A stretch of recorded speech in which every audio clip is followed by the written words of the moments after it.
Depuis un millénaire, Saint-Bénigne veille sur la capitale des ducs de Bourgogne. Et depuis plus de 150 ans, il domine l'incessant défilé des trains de l'artère impériale.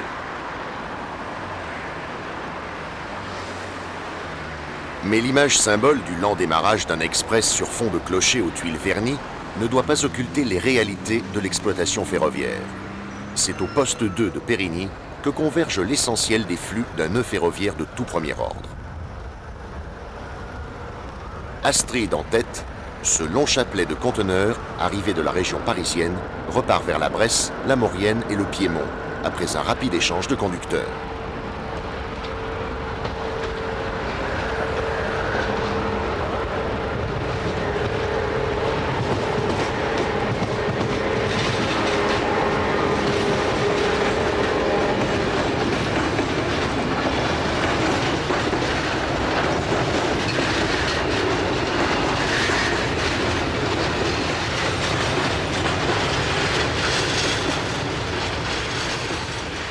Dans le poste, l'aiguilleur s'empresse de refermer l'itinéraire en ramenant ses leviers l'un après l'autre.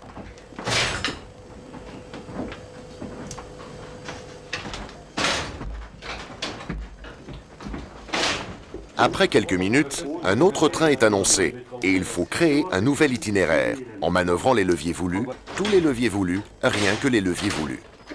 Avec cette technique ancienne, on l'a compris, mieux vaut connaître son affaire.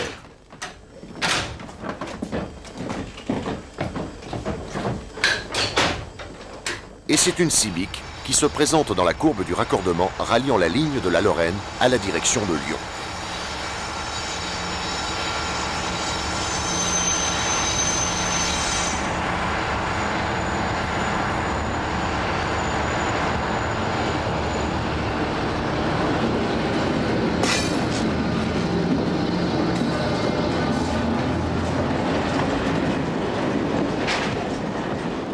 Au vu du chargement ou du gabarit réduit des wagons, on identifie aisément un train arrivant d'outre-Manche, après avoir emprunté le tunnel, puis les voies du Nord-Est. Tous les chemins mènent à Dijon. Toutes les locomotives viennent relayer sous la rotonde de Périgny.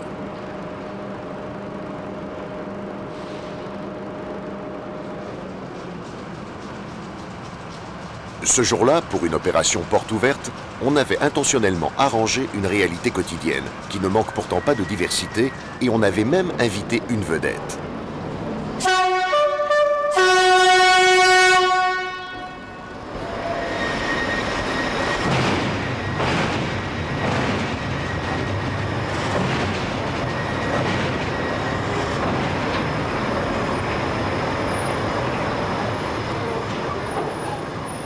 Pour l'occasion, on célébrait le 150aire de l'arrivée du rail à Dijon et le premier demi-siècle de traction électrique en Bourgogne.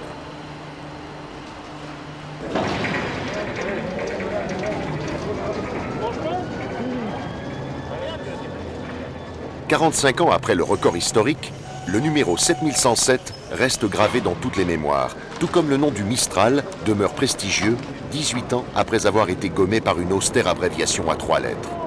Et toute la France ferroviphile était au rendez-vous.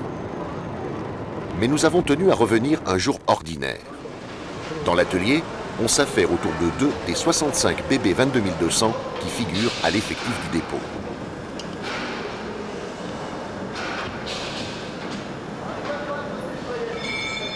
De l'intervention de routine aux tests méthodiques et, en cas de besoin, au remplacement des thyristors qui constituent l'électronique de puissance, rien n'est laissé au hasard.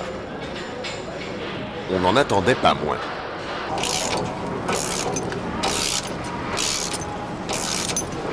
Sur la toiture de la machine, on apporte un soin tout particulier au nettoyage des isolateurs. À défaut, la souillure des particules métalliques et de la graisse arrachée par les pantographes pourrait compromettre l'isolation de la ligne de toiture. Gênant, surtout sous 25 000 volts. Pas trop plan, hein.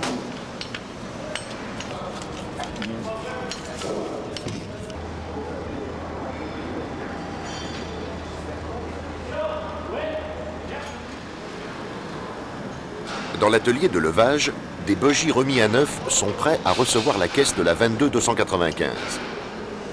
Là aussi, La salissure des éléments arrivés à échéance de parcours est révélatrice de l'intensité du service assuré. Jusqu'à 25 000 km par mois.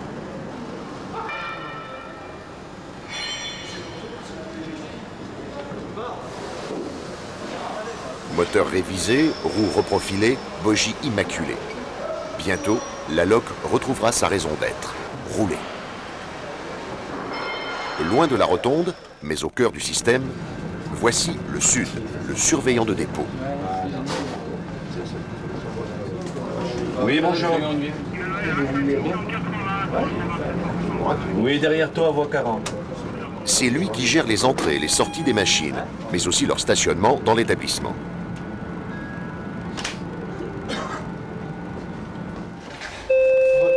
Oui, bonjour. Salut bien. K353 408. Il y a 4 machines. Ouais, d'Ivoire.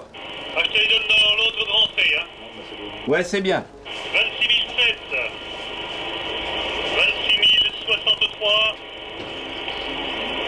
26 087. Et 26 171. Allez, à l'ouverture et tu m'apportes les carnets, s'il te plaît. D'accord, ouais. À chaque locomotive correspond son symbole. Ici, le Sud sort de son tiroir les dominos qui portent les numéros des 4 civiques annoncés à l'arrivée. Et il les posera ensuite sur son plan d'ensemble, aux emplacements correspondant à leur point de stationnement réel. Ouais, tout ce qui n'est pas commandé est dispo. 171 15h04. 63, elle est commandée, hein. La 63. Ah oui, c'est 19h58, ouais. Dans l'écrasante majorité de 22 000 et de 26 000, voici un numéro qui ne manquera pas de ravir le connaisseur. Dans la grisaille matinale, la 6570 quitte le dépôt pour aller se mettre en tête de son train au triage de Gevrey.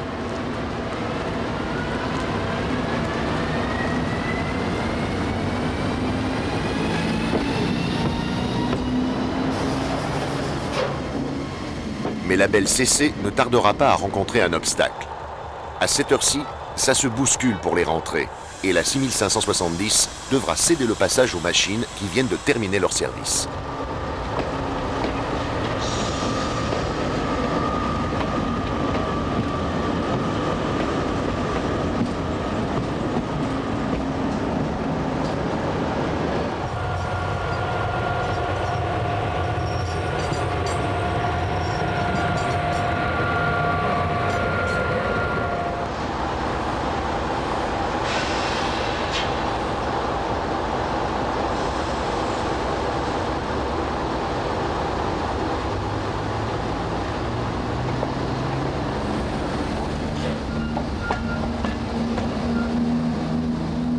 Après l'inévitable attente, la progression reprendra. Et en se glissant sous les voies du raccord de la ligne de Chalindrey, la machine haut le pied sort définitivement du domaine du dépôt pour passer sous la coupe du poste 2, d'où nous pourrons encore la suivre sur le tableau de contrôle.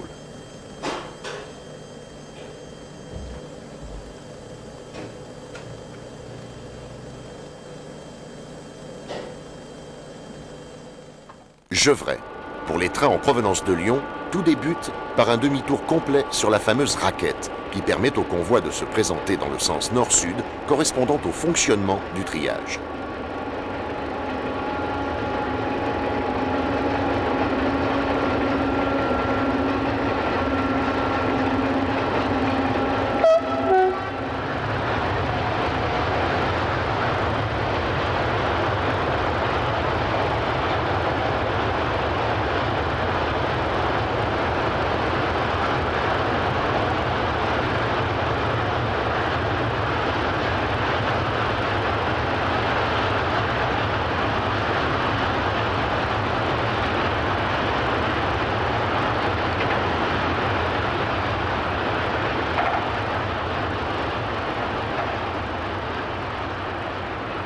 Au sommet de la boucle, le train franchit les voies qui relient directement Dijon à son triage.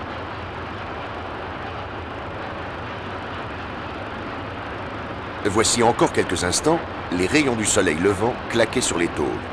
Maintenant, le convoi apparaît en silhouette, sur un violent contre-jour. Les 180 degrés ont été bouclés.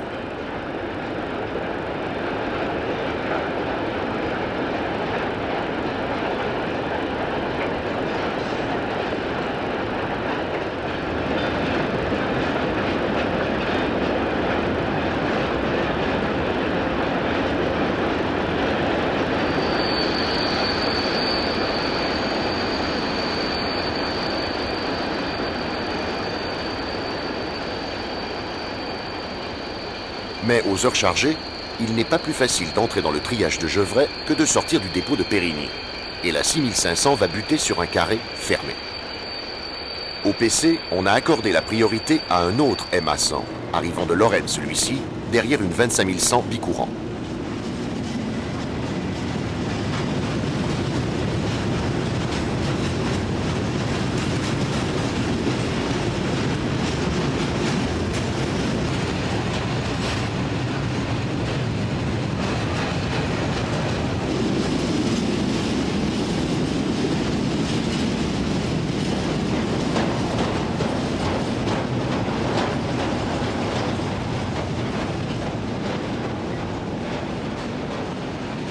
Contemporain de l'électrification, le triage de Gevrey compte parmi les plus importants du réseau national.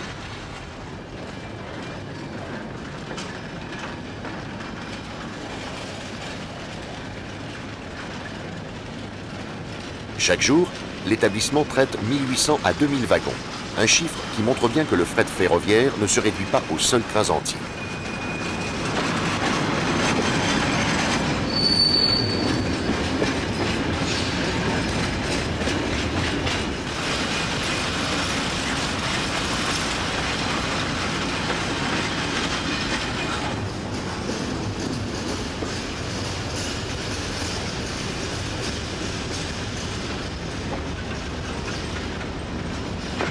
C'est donc une véritable usine qui s'étend sur plusieurs dizaines d'hectares et carpente 24 heures sur 24 les BB 66700 spécialisés au débranchement.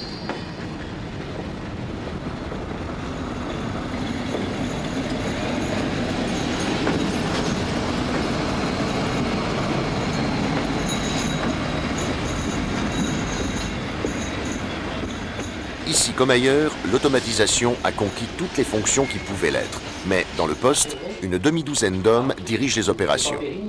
Chaque rame est scindée en coupes, d'un ou plusieurs wagons, aiguillés sur telle ou telle voie du faisceau où se formeront progressivement, coupe après coupe, les différents trains prévus au plan de transport.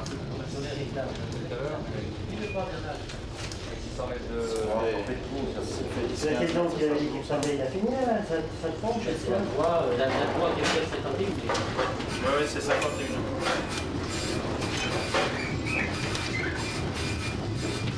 Donc je suppose qu'on va visiter en même temps. Et puis Bologne. 05. 017.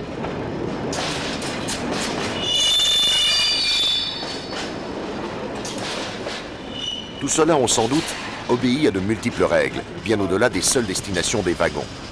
Citons pêle-mêle les charges et les longueurs limites des trains, qui répondent elles-mêmes à tout un arsenal de critères, mais aussi les vitesses, variant avec les types de véhicules, les contraintes de classement en fonction des manœuvres à effectuer ultérieurement, ou encore les degrés de priorité des différents transports, puisque le triage forme aussi bien des trains de desserte locale que des convois au long cours. Mais Gevrey-Chambertin n'est que le premier d'une série de noms connus dans le monde entier. Vougeot, Nuit-Saint-Georges, Beaune, Meursault. Sur une bonne cinquantaine de kilomètres, les trains naviguent sur un océan de vignes. Ainsi, ces 3 BB 8100 représentent-elles l'un des grands millésimes du siècle, 1947.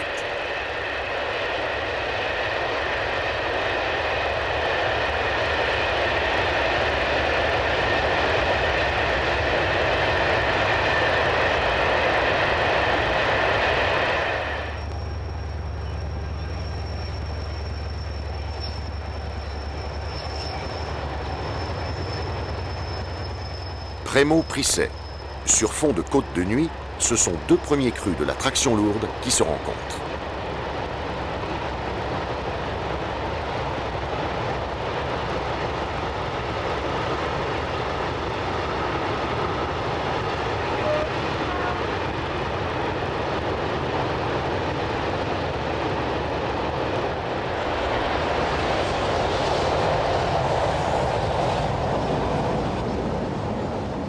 Chambertin.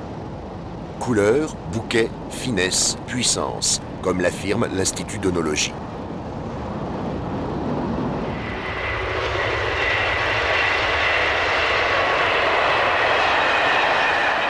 Vifs et nerveux tels les aligotés, ou au contraire longs en bouche, ce sont des trains de toutes appellations que l'on vient déguster dans ce cadre majestueux. Et du haut de la côte, le même regard peut embrasser les 9 siècles d'histoire du Clos Vougeot et les milliers de tonnes de l'économie contemporaine qui n'en finissent pas de défiler.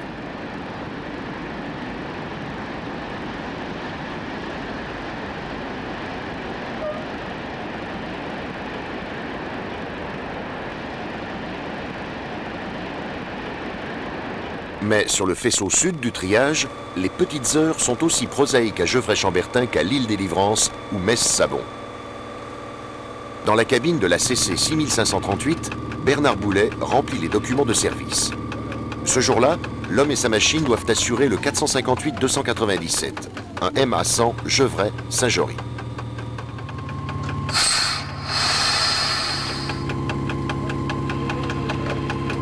Démarrage très progressif, sur le couplage série, comme il est de mise sous caténaire, ne comportant qu'un seul fil de contact et pour tout décollage difficile.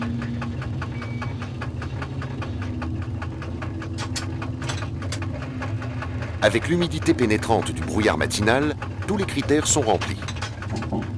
Même si le train ne tarde que 1200 tonnes, et même si son horaire est en réalité tracé pour une modeste BB 8100.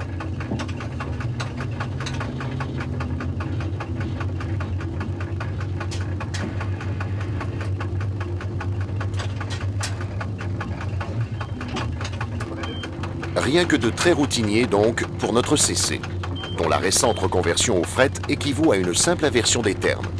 Comparativement au Capitole des belles années, la charge est doublée et les vitesses sont divisées par 2.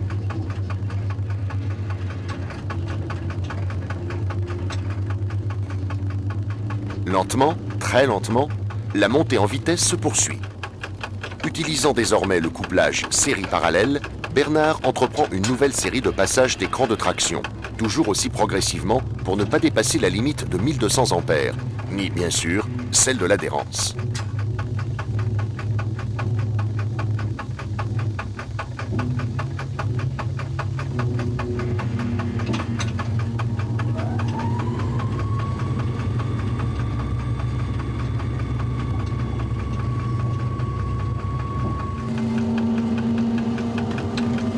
Après quelques 1500 mètres, nous commençons à apercevoir les voies principales où, à cet instant précis, l'une des sœurs de notre 6538 file vers le nord.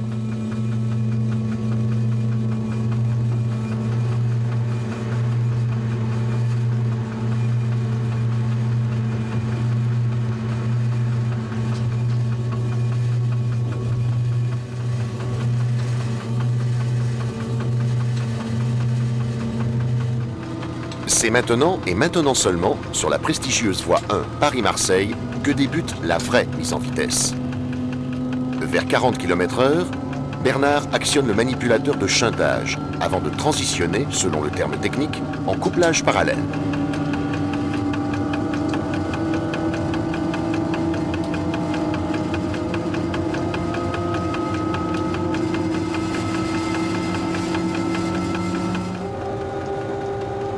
Dans la brume décidément persistante, la 6538 roule désormais à l'endroit même où, voici près de 50 ans, son aînée, la CC 7121, a été poussée jusqu'à 243 km/h. Mais nous n'atteindrons pas de tels sommets. Depuis les premiers jours de l'an 2000, l'emploi du grand rapport de réduction des CC 6500 a été interdit, engendrant une limitation à 100 km/h pour l'ensemble de la série et une utilisation exclusive au fret. Peu avant Corgoloin, Bernard actionne le manipulateur de shuntage pour approcher au plus près de la vitesse limite de l'engin et du train.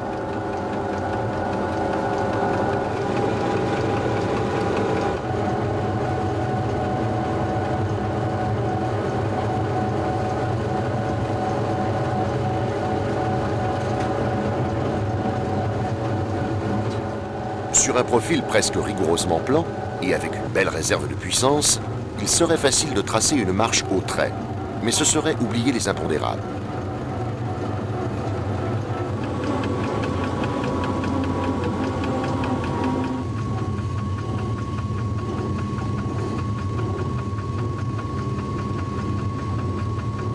Évidemment, ce n'est pas par hasard que le jaune et la voie déviée sont venus contrarier notre marche. nous sommes dirigés sur le garage actif de Beaune pour laisser passer un convoi plus rapide.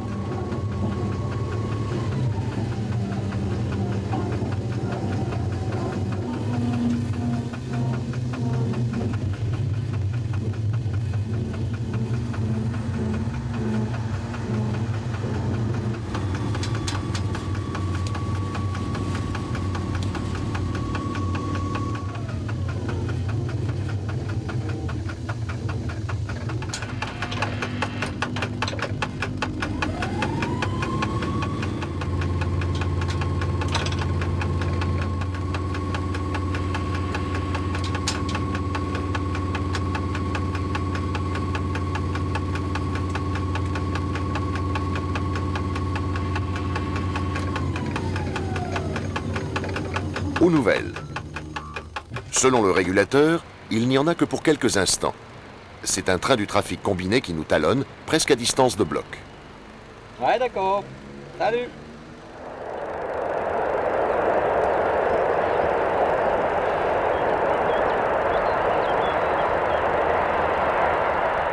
Le combiné.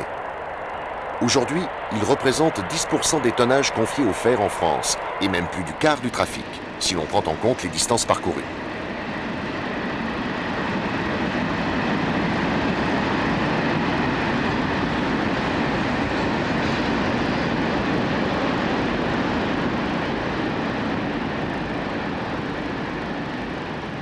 Autant dire que le mouvement est particulièrement soutenu dans ce Val de Saône, où s'engouffre tout ce qui vient du nord de l'Europe pour se diriger vers les régions et pays du sud.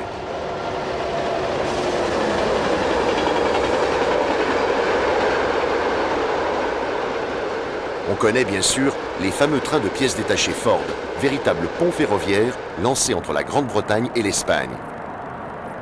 Mais les conteneurs, caisses mobiles et semi-remorques peuvent également former des convois aussi diversifiés que ceux qui regroupaient jadis tombereaux, plats et couverts. La couleur en plus.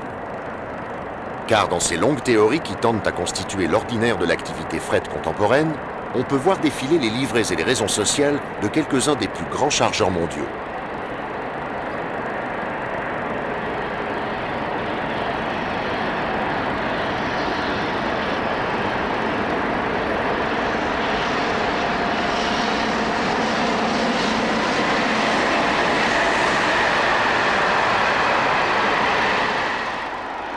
Et dans ce décor où s'inscrivait hier encore le filet argenté du Mistral, se succèdent aujourd'hui des conteneurs aussi familiers des quais de Hong Kong que des grandes traversées des States, derrière un chapelet de diesel géant.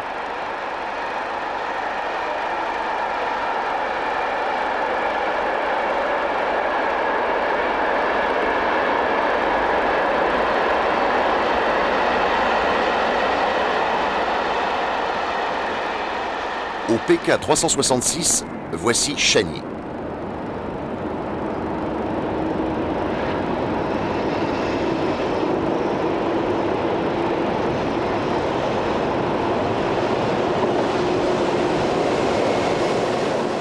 Au-dessus des voies de l'artère impériale, c'est une autre époque du transport qui se reflète dans les eaux du canal du Centre. Des eaux que rien ne vient troubler pendant des heures, car les dernières péniches sont aujourd'hui dédiées à la plaisance. Et des eaux que l'on consomme avec modération. À Chagny, on préfère le Centenay ou le Mercuret. Et justement, si cette gare compte parmi nos préférés, c'est grâce à son buffet. Un bâtiment massif, construit en îlot entre les voies de Montchanin, Paray-le-Monial et Nevers à l'ouest, et celle de la Grande Ligne à l'est.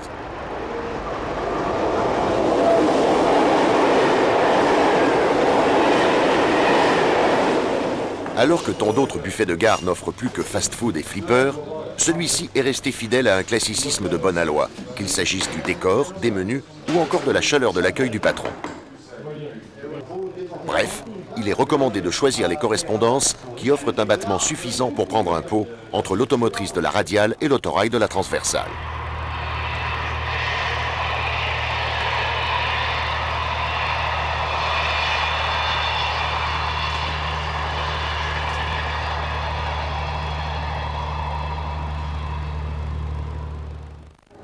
Retour à la CC 6538, qui poursuit sa course automnale du du côté de Fontaine-Mercuray.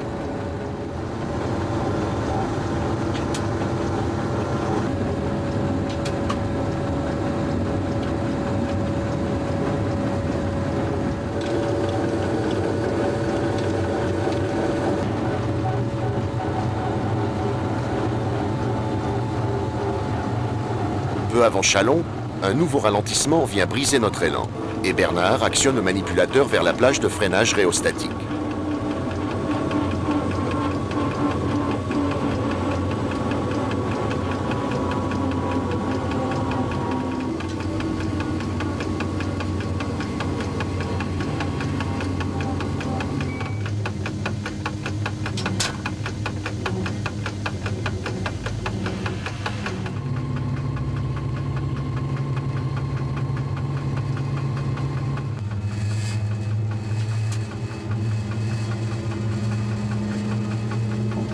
À 68 km de Dijon et 382 de Paris, c'est avec une sage lenteur que le MA100 aborde la grande gare de Chalon-sur-Saône.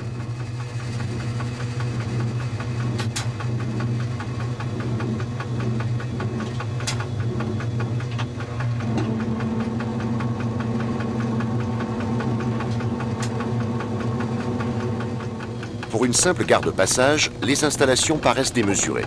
Mais il est vrai qu'elles avaient été dimensionnées à l'époque où ce chef-lieu d'arrondissement formait le centre d'une étoile à 5 branches.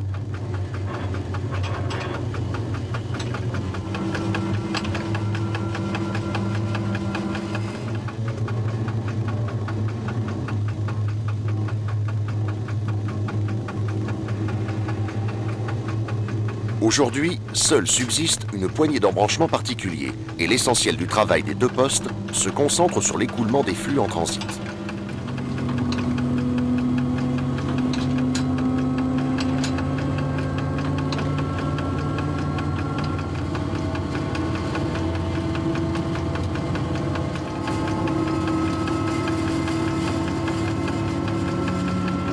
Bénéficiant à nouveau de la voie libre, Bernard va solliciter le graduateur pour une troisième mise en vitesse.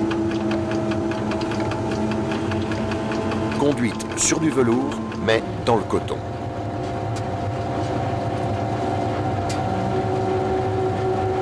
Sur la Nationale 6 toute proche, la concurrence n'est pas à la fête. Mais sur le rail, il en faudrait plus, beaucoup plus, pour perturber les circulations.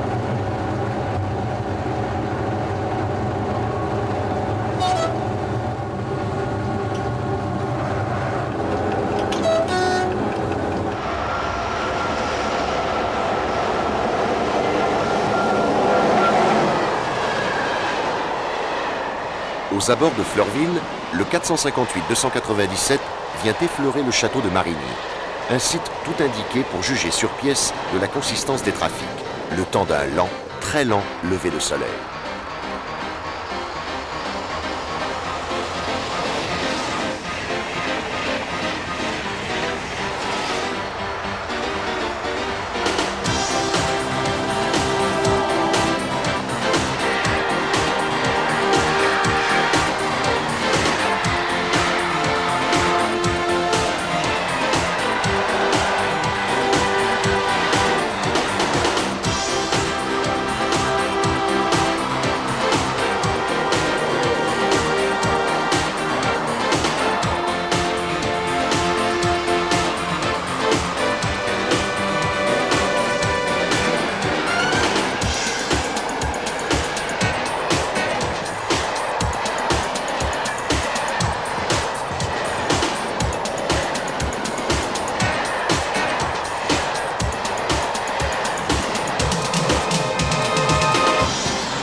À cet endroit précis, les pionniers de la photographie ferroviaire ont fixé sur la pellicule des Pacifiques et, plus près de nous, des 2D2. SIC Transit. En ce tournant de siècle, nous nous estimons heureux d'avoir pu saisir 2 6500 en 4 heures de présence. Autre leçon de patience, au sud de Mâcon.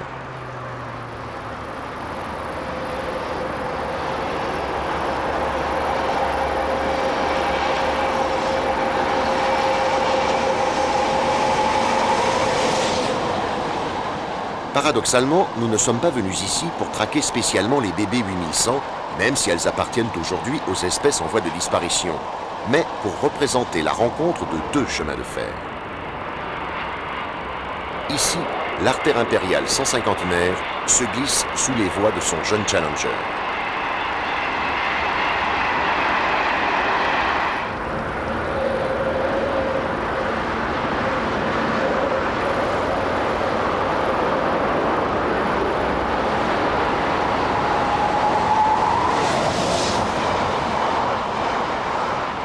Et l'opérateur qui ne compte pas son temps finit parfois par obtenir ce qu'il voulait.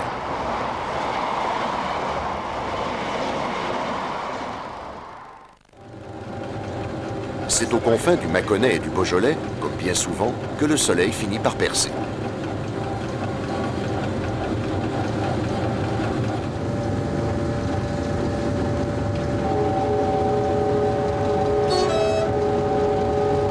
Sur ce tracé de plaine, les déclivités n'excèdent jamais 5 pour 1000.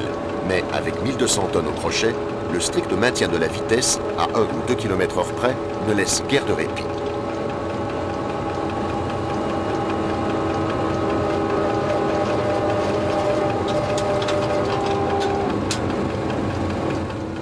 Dans la pente, Bernard a tout coupé. Puis il reprend l'effort de traction avant même d'aborder le prochain raidillon.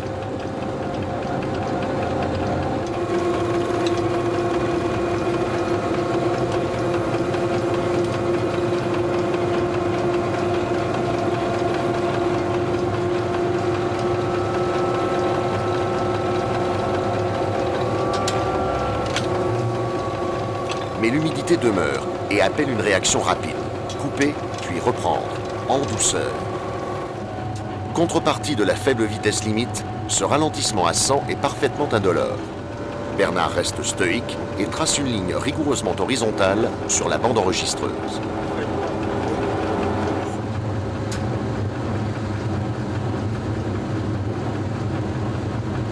« 100 à l'heure. Et dire qu'hier encore, les CC filaient à 160.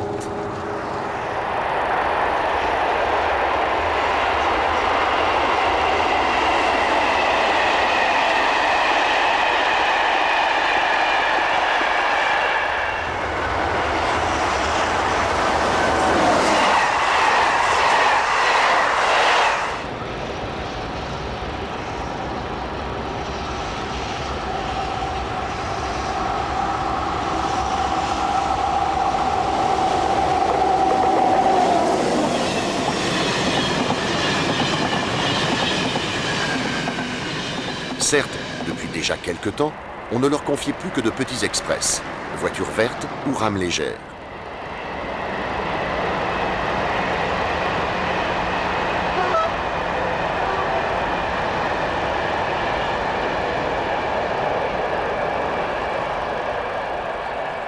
Et même s'il restait une certaine grandeur, le déclin se traduisait par des marches détendues, comme le montre cette course parallèle du lièvre et de la tortue.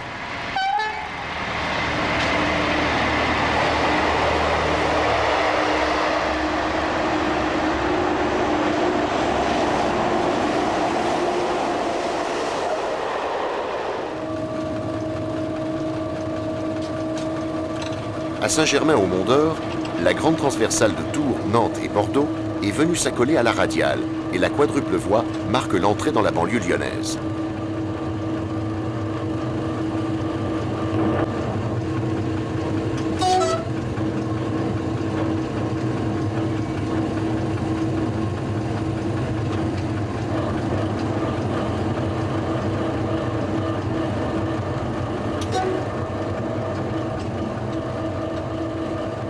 quadruple voie ou plus exactement double voie. Circulant sur la gauche, notre train est déjà orienté de façon irréversible vers la Part-Dieu. A l'inverse, le ME 140 qui nous dépasse par la droite traversera l'agglomération par Perrache.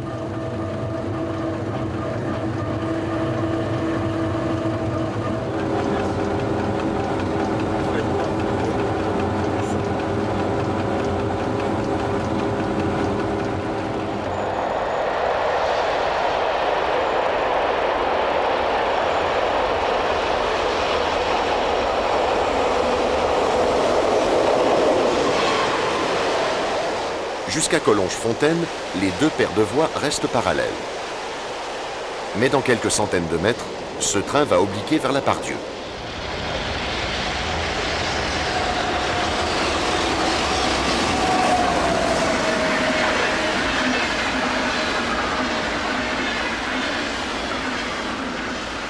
En revanche, le très bel Autozug saisonnier Berlin-Narbonne empruntera l'itinéraire historique de Perrache.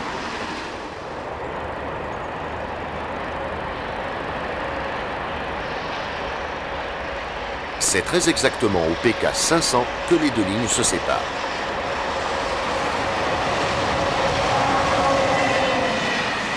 Perrache, une fois encore pour cette Civic, et Part-Dieu pour ce couplage de 8100.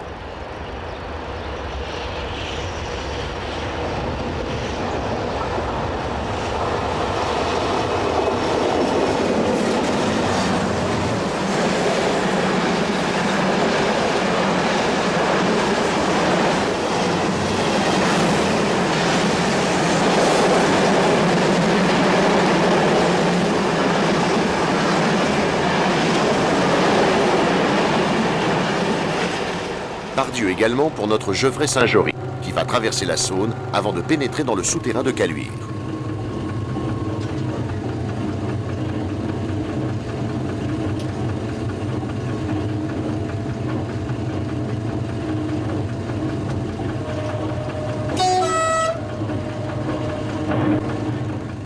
À l'autre bout, voici la capitale des Gaules, devenue aujourd'hui le tout premier nœud ferroviaire de province.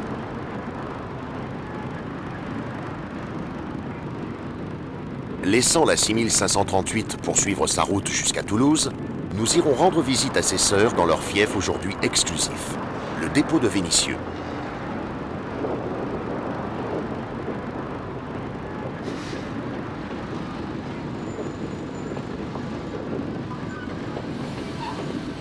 Depuis 1998, les 76 unités de la série sont regroupées ici.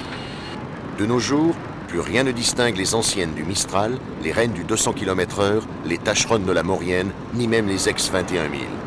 À quelques détails près, toutes ont été alignées sur le même type et, comme on le sait, attribuées au fret.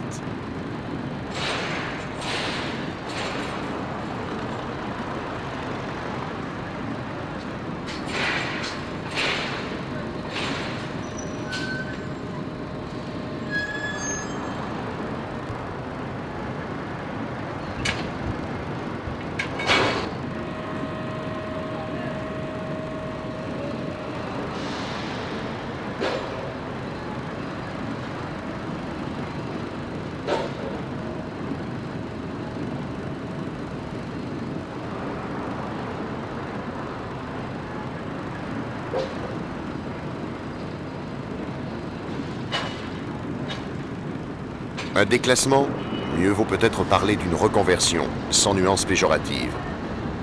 Tout au moins tant qu'une majorité d'engins porteront encore la fameuse livrée coup de soleil de Paul Arzins, qui n'a pas pris une ride en 30 ans.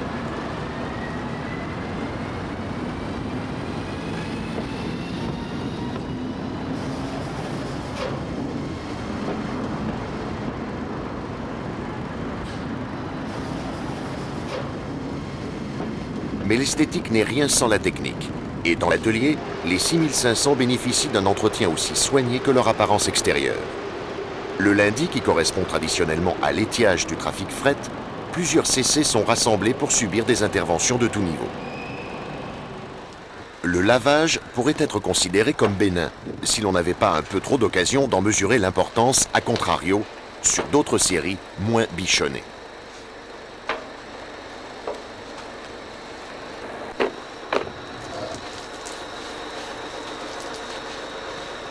Sous la rotonde, un chef d'équipe s'apprête à démonter le panneau central de toiture de la 6502 pour accéder ensuite au labyrinthe de câbles que renferme le corps central de la machine.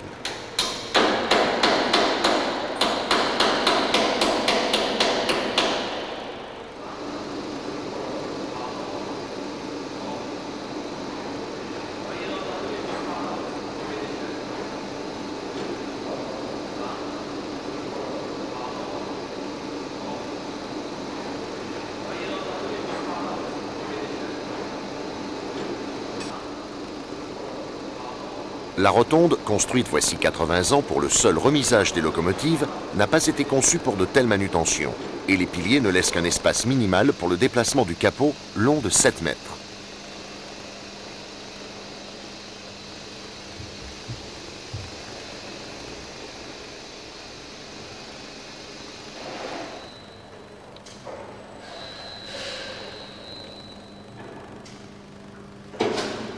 Mais en manœuvrant en finesse, on arrive à dégager le panneau et bientôt, les électriciens vont intervenir dans le cœur de l'engin.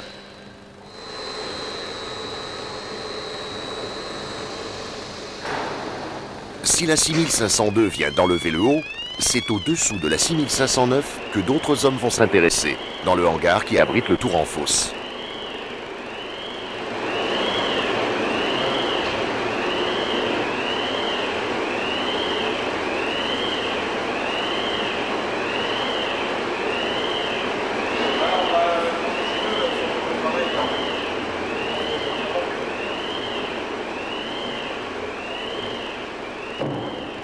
Mise en véhicule et tractée par câble, la CC s'avance jusqu'à ce que le premier essieu se présente exactement au droit du tour.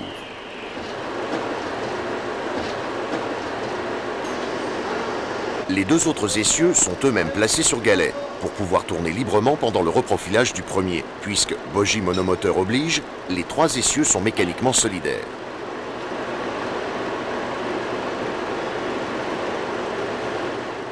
Dans la cabine de commande, on prépare l'opération.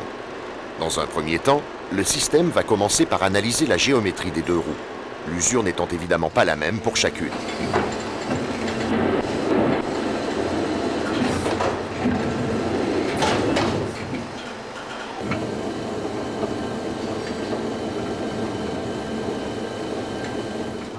Et roue après roue, le reprofilage proprement dit va s'effectuer.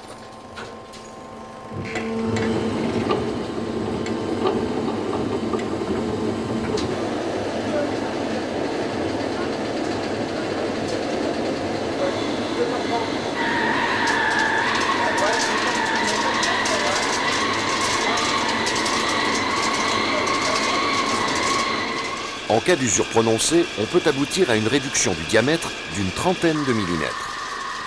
L'opération n'est certes pas anodine, mais c'est le prix à payer pour maintenir la stabilité de la machine, ainsi que son adhérence.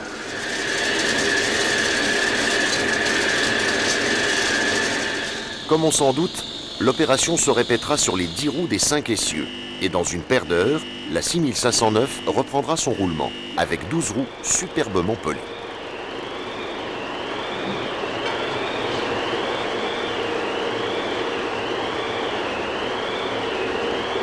Après les coulisses, le devant de la scène, entre Rhône et Saône.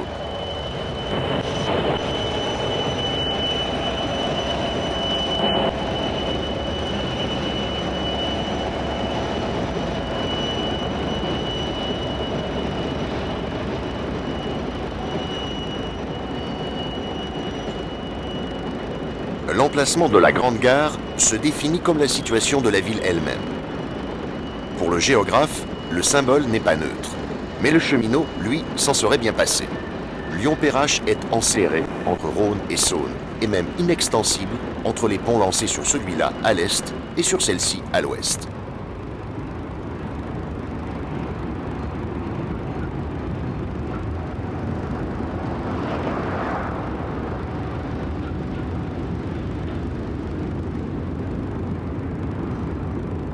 Après des décennies d'études et de tergiversations, la part-Dieu a fini par surgir du sol, ne laissant à Perrache qu'un rôle secondaire et tout de même la dimension historique, à laquelle bien des Lyonnais restent attachés.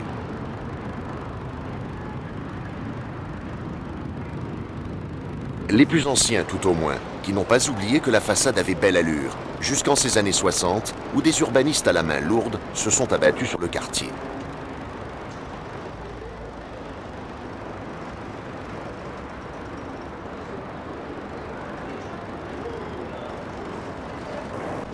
Il reste tout de même des grandes heures, la nuit, où Perrache accueille tous les trains de grande ligne, comme au temps du PLM.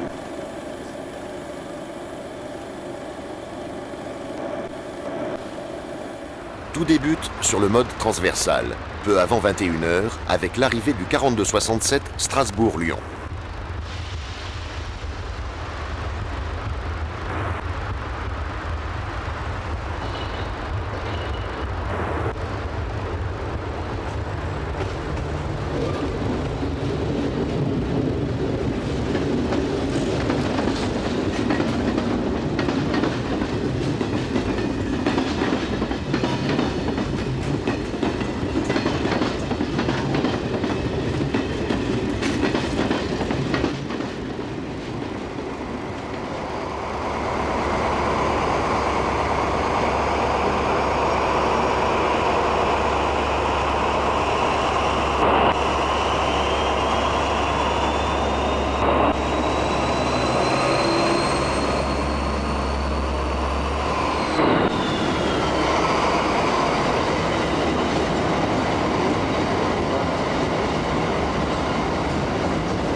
À 22h15, dans le même registre, mais en traction diesel, commence la grande traversée en direction de Quimper.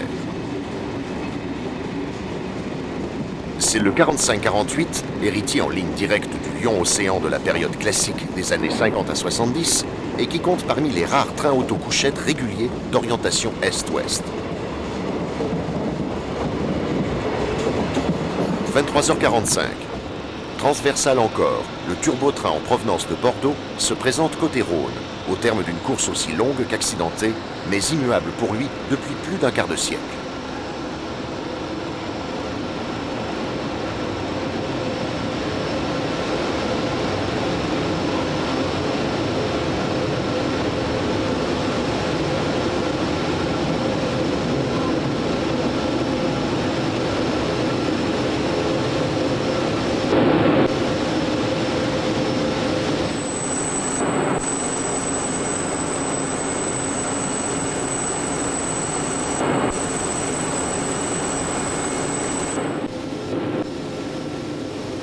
Après le turbo, dernier train de soirée à l'arrivée, commence vraiment la nuit.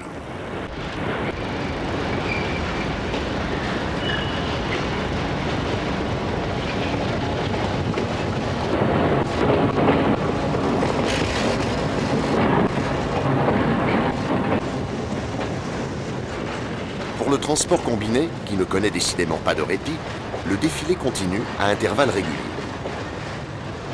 Mais c'est évidemment pour la batterie des grands trains de nuit que nous sommes venus arpenter les quais de Perrache, désormais déserts ou presque.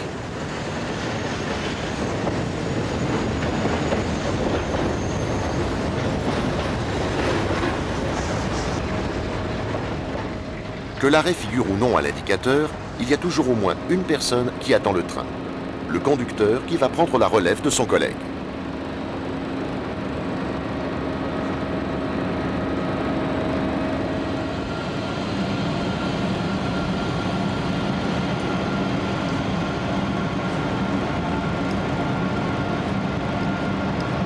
Celui-ci n'a effectué qu'un saut de puce. Valence-Lyon avec le 5792 Briançon-Paris. Quant à son successeur, il sera sans doute lui-même relevé à Dijon. Mais il ne repartira pas tout de suite. De l'autre côté du même quai, le 6708 Nice-Lille n'a observé qu'un arrêt minute pour repartir illico, dépassant de ce fait le Briançon-Paris qui le précédait jusqu'ici.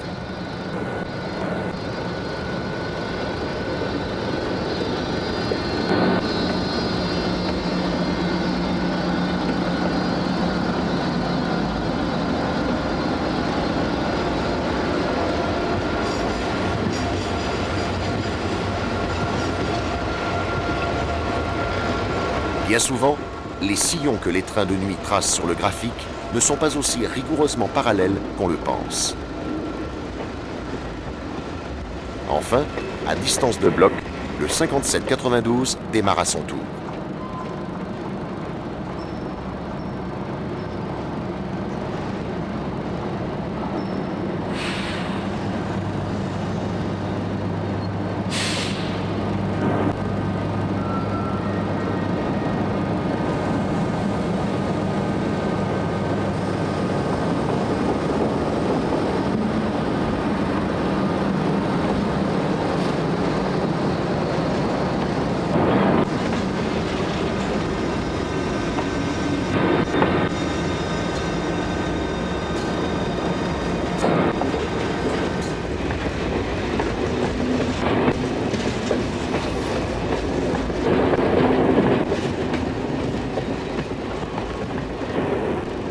Et le scénario se répétera une dizaine de fois pour chaque sens de circulation, en ne comptant que les trains de voyageurs. Celui-ci n'est autre que le train bleu Vintimille-Paris qui côtoie un instant le Nice-Reims.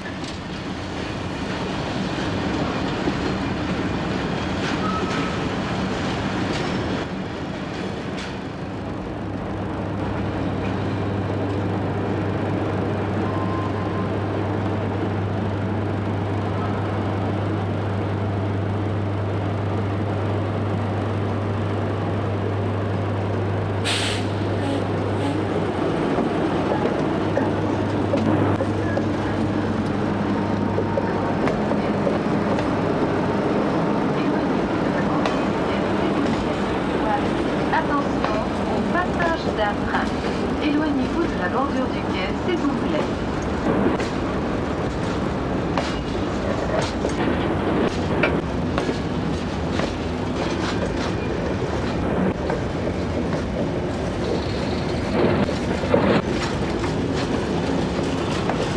Et ainsi de suite, selon une formule qui résume à elle seule la toute première qualité de l'exploitation ferroviaire, la régularité.